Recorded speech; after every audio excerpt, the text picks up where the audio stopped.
Hi, Hannah. Welcome to the FIT Sustainability Conference. This is very exciting to have you and representing Allbirds, and I'm looking forward to our conversation about your position there and your role in the sustainability goals for the company. Yeah, me too. Thanks for having us. Thanks. So I think I'd like to start with by asking you to give me an introduction about your background and what led you to Allbirds, because you have an interesting work history. Yeah. I lead sustainability at Allbirds, which is the basically I have the broad mandate of managing both our environmental and social impact across our product and supply chain and broader business.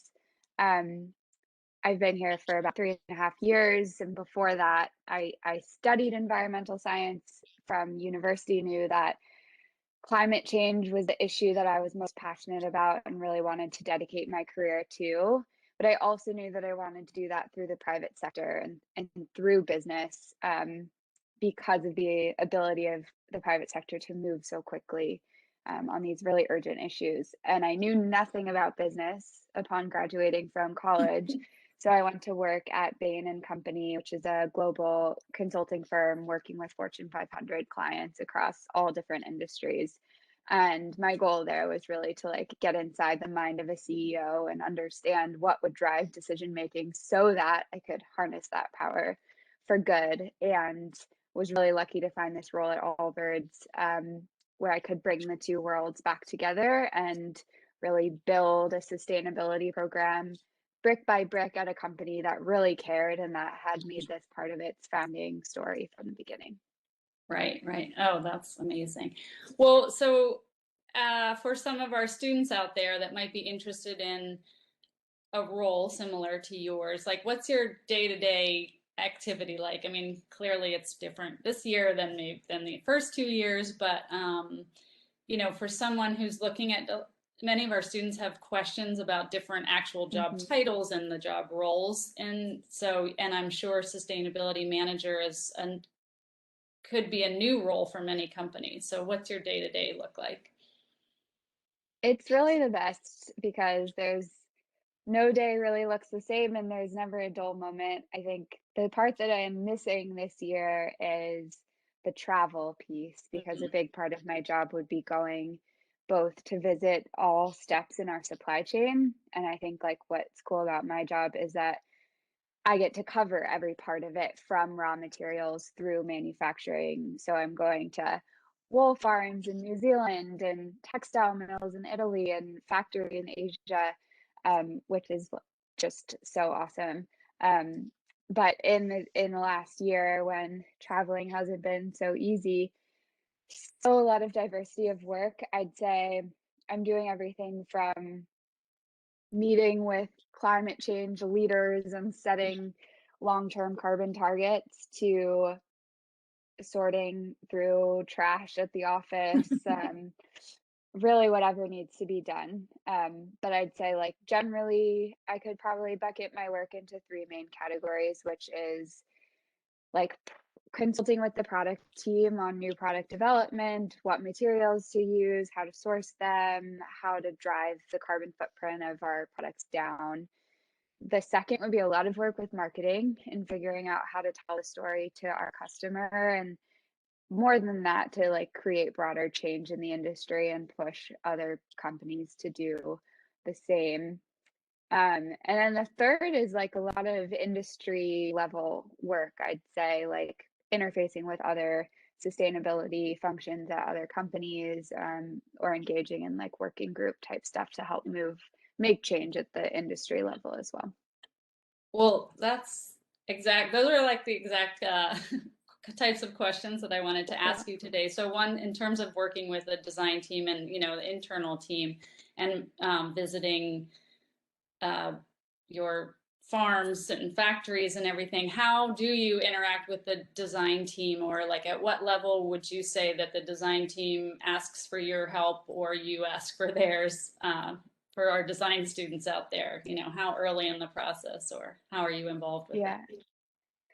that? You mentioned earlier, I think that like this could be a new function for some companies. I think we're still on the beginning of the adoption curve there. And so one of the biggest questions is where in the organizations should sustainability sit? And at Allbirds, from the beginning, sustainability has been integrated into the innovation function within the broader product team. So alongside product strategy, design, and development. Mhm. And that I think has been like critical to our success, both because product is the like financial engine of the company, it's what we do and offer to the world, as well as the driver for our environmental impact. So those are my teammates, like when I joined the company, there were probably like 7 or 8 of us on the product team in total. Now we're a little bit bigger, but we're still extremely close. And I think it really is a push and pull. I think it like often we're looking for clarity or to simplify rules and guidelines and like pass those across departments to streamline things, but that's not actually what leads to the most interesting or best answers, I feel. Like what actually makes the biggest impact is having relationships and conversations. So like as much as I will create like low carbon design guidelines to pass to the team, the designers will also pull on me and say like throw a meeting on my calendar and say I had this idea for a really uh like a performance shoe and I want to figure out how to make it as sustainable as possible. Like can we brainstorm? And I think like that is probably even more effective. And design specifically, I feel like it's the first step in the process really of like imagining what a product's going to look like, and in a lot of ways sets the tone for how sustainable a product can be. Like if the designers make a really heavy boot made of like really heavy duty materials, like we're kind of limited in terms of how much we can improve that product or lower its carbon footprint. So I think engaging with design is really critical. Then put Yeah. him in his pen. Well, and obviously Allbirds is known very well for your new materials. And so are you involved in that a little bit? I mean, I understand I want to talk about the carbon footprint and the labeling and everything, and I think that's a big area of your focus. But in terms of the material development, I don't see how they could do that without your input with the knowledge that you have of impact. That's the other half of our team. So, like when we talk about the innovation function, basically it's Okay. like sustainability on one side and material innovation on the other. And like we are the same, kind of holding different parts of that equation. I'm not the one with Right. like the PhD in polymer science. Like my teammate has that ball firmly.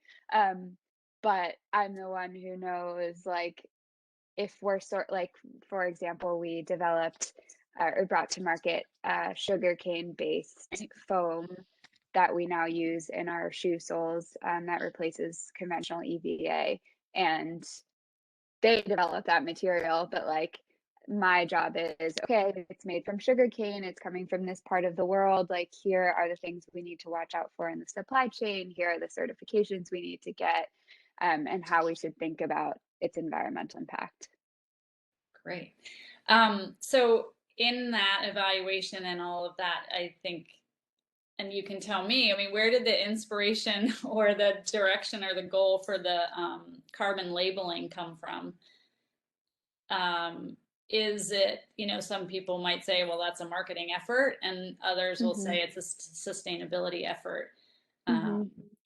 What's that conversation look like in Allbirds, to really go, because that's a lot of work and a lot of labeling, and yeah, how is that? I think it's both a sustainability and a marketing effort, a consumer education effort broadly that evolved really organically from our own experience trying to understand the impact of our products. So, like I mentioned, Allbirds was founded with sustainability at the heart of its mission as a public benefit corporation, using natural materials in this industry that's relied really heavily on synthetics. So we had all these kind of qualitative best practices lined up. But of course, the question is like, how do we measure that we're better than Yeah. what else is out there? And so we commissioned these like really deep scientific studies of our products to calculate carbon impact of each of them. And over time, as we like developed more of an instinct around that, actually built our own Excel model essentially that allows us to gather information from product design and development around the different components of the product, what they're made out of, how much they weigh, where they're being manufactured, and pull that all together into what we call the carbon score or the carbon footprint of each of our products.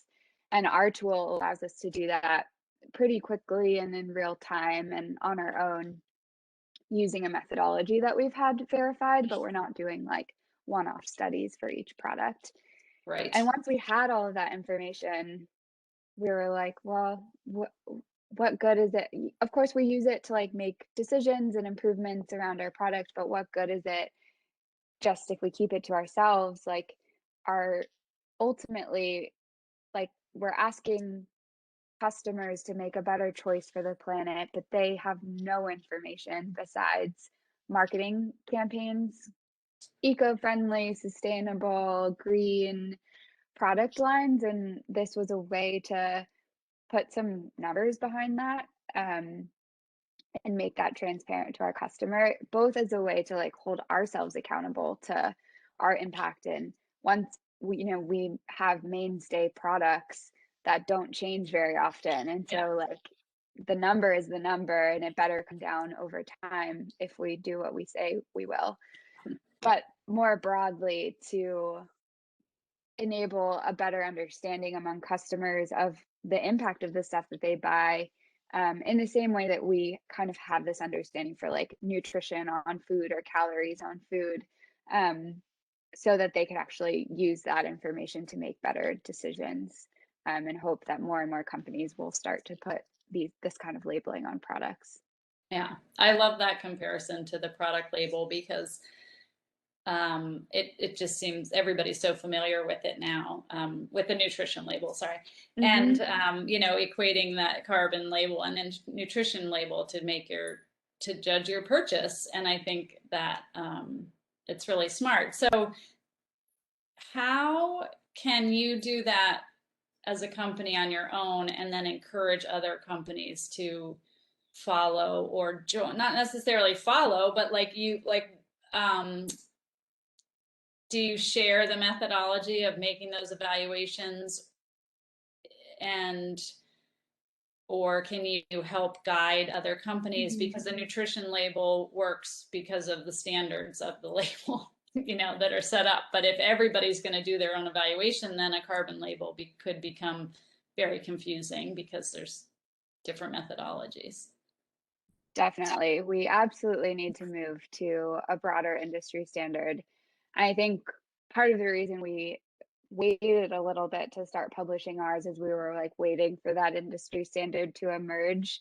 And we're like, we don't want to put more noise out there. But at some point, we realized like, look, we don't have time to say like 2 more years, 5 more years, Right. and we'll have a standard. Like, let's at least put ours out there. Maybe others will adopt it. And we do work with other brands, like get outreach from other brands all the time who want Mhm. to understand how we do it. Um, like people will help us to make it better. We'll make it better over time. And when ultimately we need probably some sort of regulation to come in and create the standard that all brands have to follow. And at that point, like we'll fall in line with that strategy. But Yeah. for now, like I think what we're doing right now is really demonstrating that other brands can label their Yeah. products, and that having some information, assuming good intent and that brands aren't trying to like manipulate the data, um, is better than having no information, Yeah. and will make it better as an industry over time. I think a great example of that is our partnership with Adidas, to work together to create the lowest carbon performance shoe possible. And through that partnership, like that, they've never labeled a product with its carbon Right. footprint before. Um, it wasn't a muscle that they had so much, but of course, our like experts in shoe manufacturing and have done some really cool innovations on their side. And so a lot of the partnership has been helping them to understand how we calculate the impact of our product and how we could scale it to their products as well. Right. Yeah, that was one of my questions. And, I mean, some of your materials are open source, and I was wondering if the carbon, your evaluation system for carbon is similar and that it could be shared, or Mhm. or is maybe working with Adidas the start of that, like how to share this information and collaborate with other even though they might be competitors, they're also collaborators. Definitely. It is a start to that, and we are working or thinking more broadly about how we can share open source that, because you're right, it's a key tenet of our business and has been from the beginning. Is at every turn, like every time we feel like we've unlocked something new or brought a new material to market, how do we make that more available Right. to the industry? Because for a couple of reasons, like one, from an impact perspective, like our mission is to reverse climate change. Allbirds is not going to do that by ourselves. We need the scale of these big companies in order to actually see impact at a global scale. And then two, like the sort of uh, more business way to think about that is economies of scale. And as these materials become more mainstream, we're going to get better at producing them, the costs are going to come down, and that's going to benefit everyone.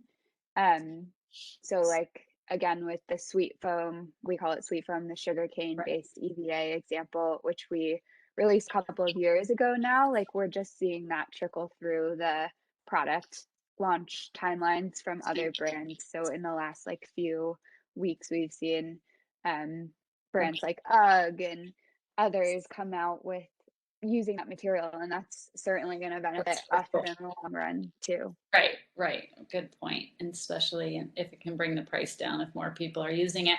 Well, I'll do a little pitch for our students because our students struggle to get their hands on innovative materials. I think a few years ago, I spent like $50 to get this much of a mushroom leather, and um, I think that it can be difficult to bring it into an academic curriculum when you can't access it, like if every student had to work and design with sugar foam, then that would be in their vocabulary and their repertoire and their portfolios, and they take it forward. So this is my pitch to think about the students and the accessibility, even not just for other businesses, but actually for like independent designers or students to access, because I think I see that as something that's growing and can be added to our curriculum is really the material development, studying and prototyping and everything. Well, Yeah, and it is yeah, really hard. It is really hard. I think the way that we've thought about that from one direction is like the more mainstream these materials become, the more accessible they will become on a right. smaller scale for smaller brands or students to use. But I think you're right. There is like the other way to come at it too, which is like figuring out ways to put small batches in the hands of the next generation of product designers who will bring it with them as they go forward. Yeah, and on that same note, do you obviously sustainability is becoming a major focus from every angle in curriculum and academic curriculum. I don't know how studying it yourself and now working in the industry and various industries for a while. How do you think it could be added to the curriculum or not, because I don't think it can be a separate thing anymore. I think it has to Hmm. really be all integrated into all areas, from liberal arts to design to science, obviously. But do you see anything, or do you work with any schools or beyond, being asked to speak in this Yeah. way, but or even like design projects or contests or things like that? Yeah, certainly something that we're thinking more and more about. We've had a really good relationship with the school called Pencil Right. over the last um, year or so and are working to formalize a partnership there to bring some students through some design challenges and projects. And I think that is absolutely like a part of the longer term strategy as we start to strengthen this community muscle that we're trying to build, Yes. to start pulling through these ideas really early on, because I do think like that's really the key to our success. Like I can set the goals and make a strategy, but like I'm not actually accountable to any of that work, or I don't do any of the work. Like I'm not designing the products, I'm not shipping them, I'm not Right. like engaging directly with different parts of the business, and that's all owned by the people in these functions, whether it's product development or supply chain or design. And we will succeed or fail based on how much those people care about sustainability and how versed that they are. Because of course, like part of my job, a lot of my job is educating and helping kind of to bring in that curriculum Mm. to the business for people who didn't have any formal training or it's new. But it is such gives us such a head start when the people in the functions directly have some sort of experience around sustainability. And I think you're totally right. It can't be separate. Like, tripling the size of my team isn't going to increase our effectiveness that much. It's Right. more whether we can embed it within the functions themselves. Yeah. Well, I have to ask the pandemic question, which is just, has this pandemic led Allbirds to any more sustainable solutions? I mean, everybody had to change their lifestyle, their work lifestyle, obviously cut down on travel, so you can tick that off on saving in your carbon footprint. But have you been forced to, and to your benefit though, come up with any sustainable solutions because of this current situation? I think in the world of product and product development, I think that was really the hardest thing for us to figure out because we were such a physical in-person team and still relatively small team. So certainly figuring out how to do like fittings remotely or product wear tests, like getting Mm. our digital systems better set up for that. And then like sampling and prototyping and modeling, figuring out how to do at least more of that digitally, became a necessity. So certainly like around the margins, I would say Yeah. that helped us to reduce our impact. And I'd say the broader trend is just that sustainability, both from an internal motivation standpoint and from like the trends of the industry, I think has accelerated, Yeah. um like by a lot over the pandemic in a way that I just didn't expect. It's like That's feels a good. little counterintuitive that like we've got all these other big problems, more immediate maybe problems going on, and you know we're not like businesses aren't as financially successful maybe in 2020. You would think that it would go out the window, but I feel like the consumer appetite and pressure and then like regulatory trends around the world have been so strong that like I'd say our level of ambition has increased even further in the Well, last year. that's great because I asked faculty and students to what questions they would like to ask you if we were in a panel in the auditorium at FIT.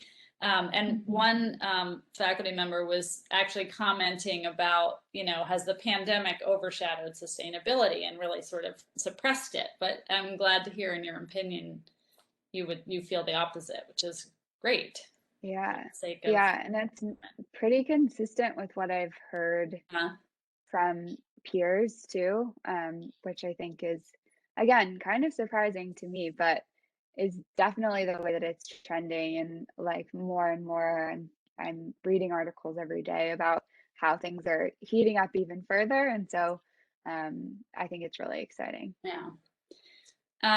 So one of my questions is, why do you keep using a shoebox? I feel like besides, and we have an incredible packaging design department at FIT, so I don't want to hold them back, but it's materials, it's ink, it's waste. I mean, and I know there's been other, different shoes and shoe companies playing around with that, and I know it's probably not easy to preserve the product, but I'm curious how that hasn't been taken out of the delivery in Allbirds to save money and carbon.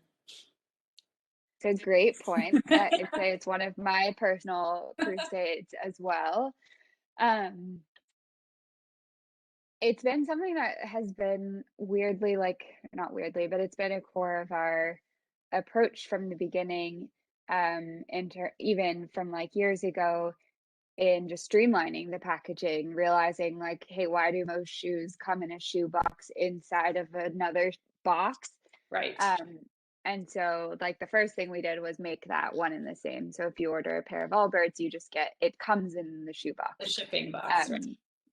But to your point, it is one of the greatest opportunities for carbon reduction because it's material. It's a lot of material in terms of weight.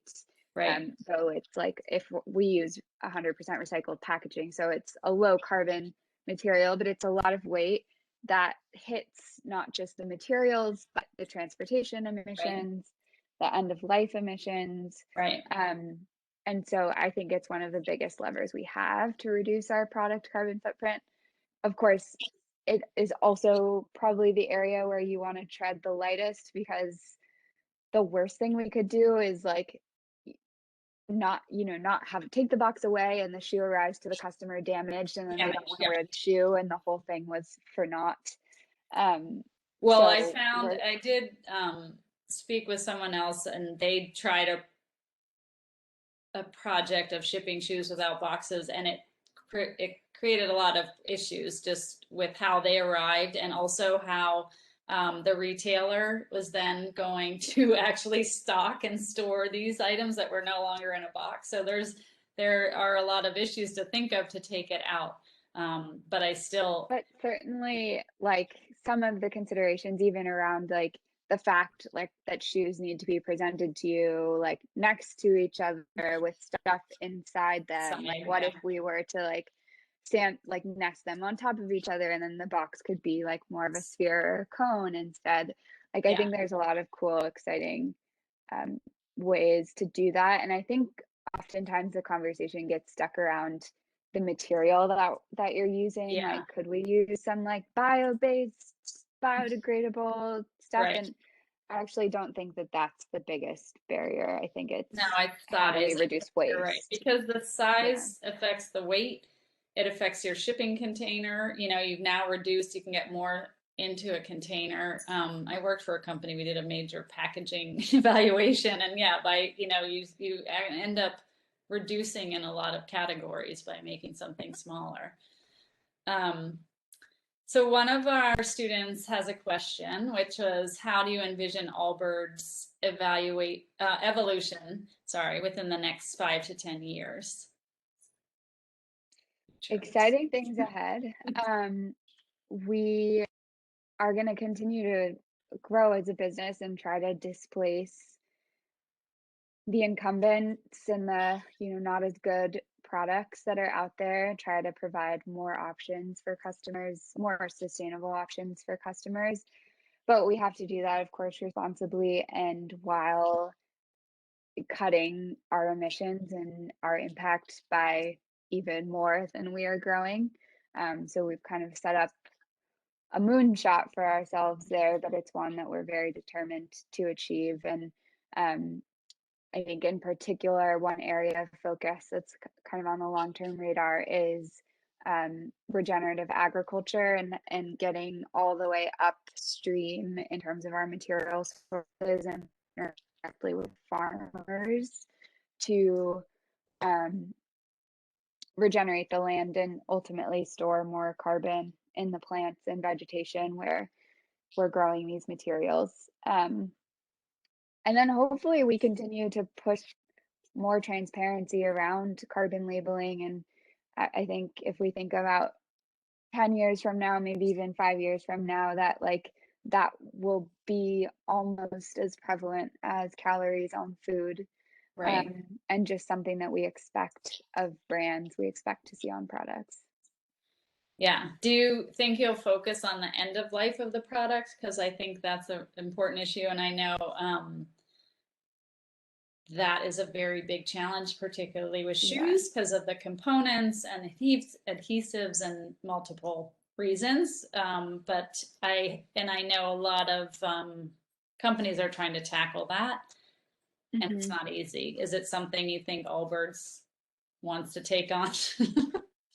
Yeah, it has to be a part of the solution. Yeah. Like I always say, like we're after zero emissions, like we're after a future where we actually don't emit anything as a company. And in order to do that, like we have to do everything. It can't be like an either or conversation. It has to be an and conversation. So that has to be part of the answer. I think it's probably more of an infrastructure challenge than a product challenge.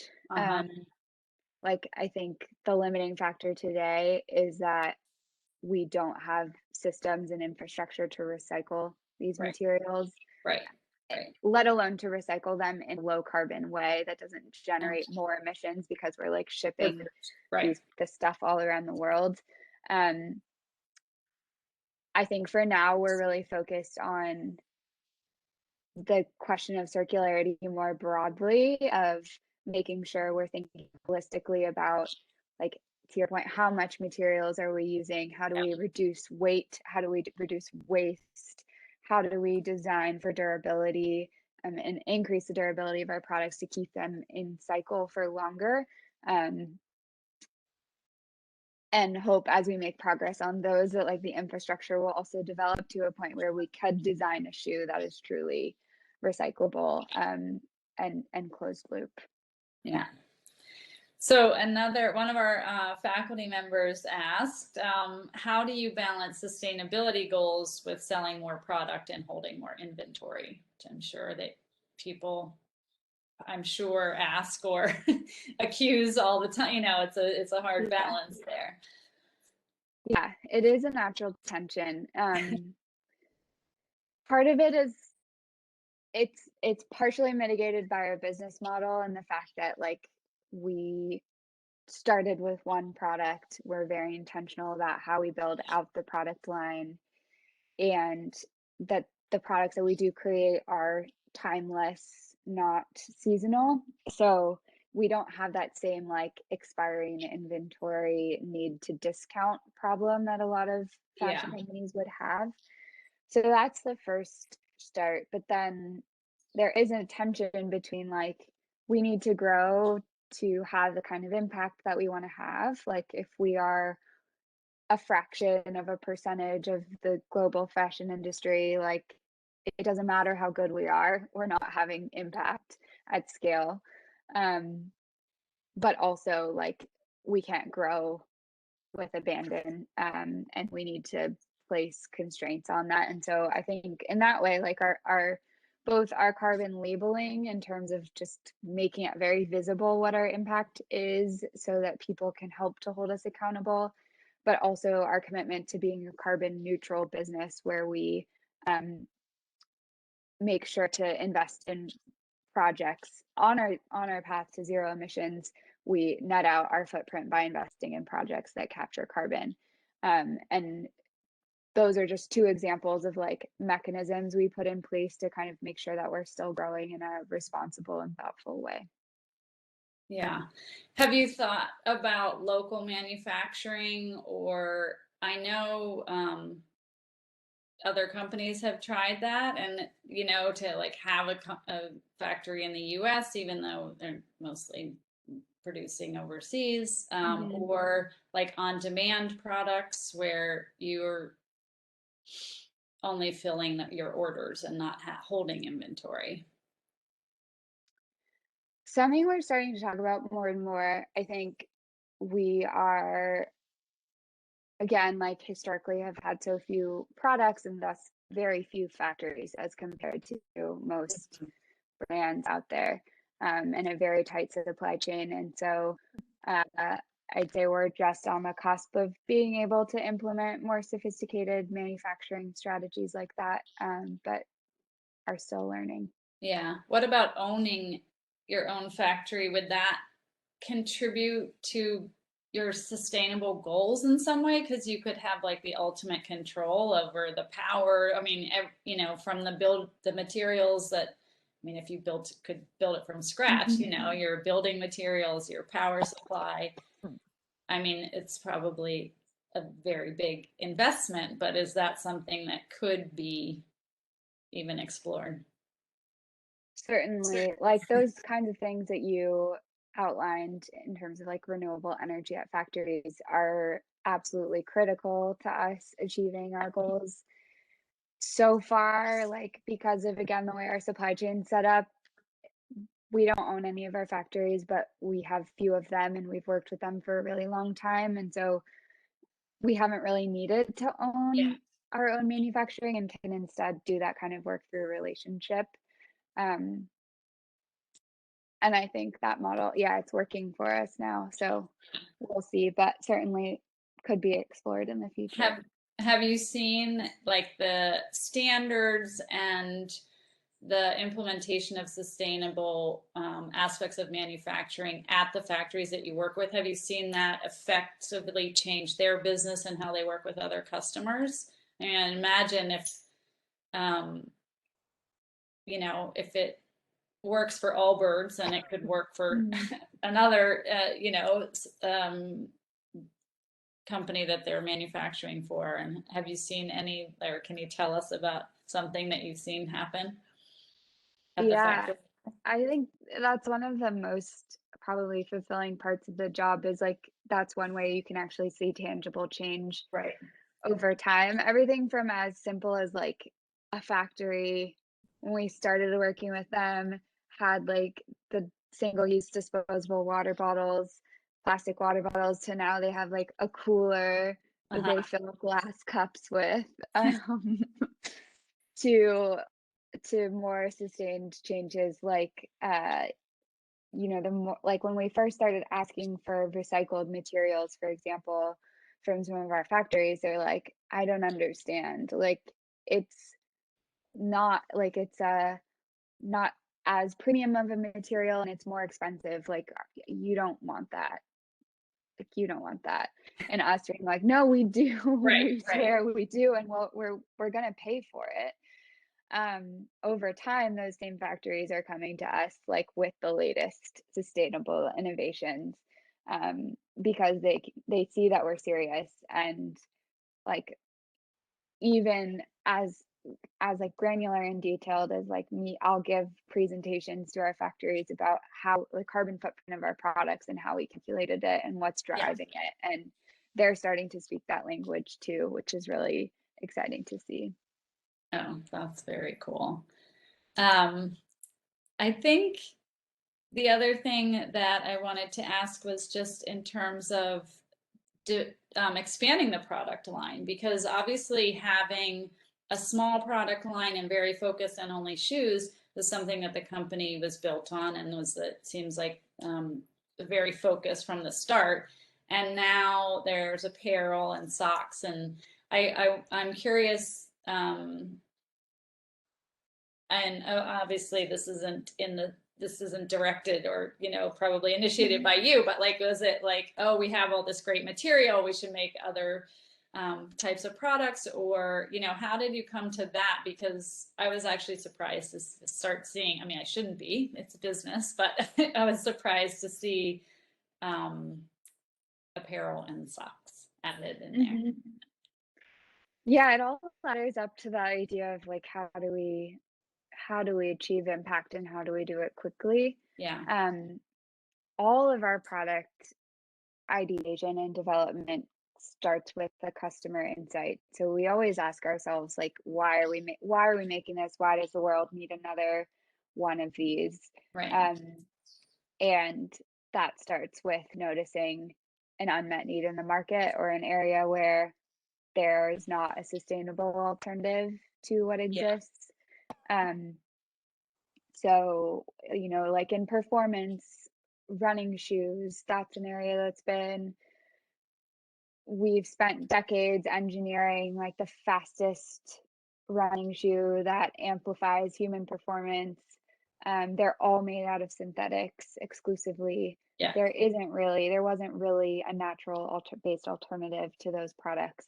And so while it does feel like we're expanding our product offering quite rapidly, and while of course as a sustainability professional, like that gives me a bit of apprehension always at the start, it is because we're trying to provide alternatives to people so that they don't have to have a trade-off between being sustainable and like having a product they love. That's like a false trade-off that the industry has propagated, that like either you can buy the thing that you love or you can buy the thing that's better for the planet.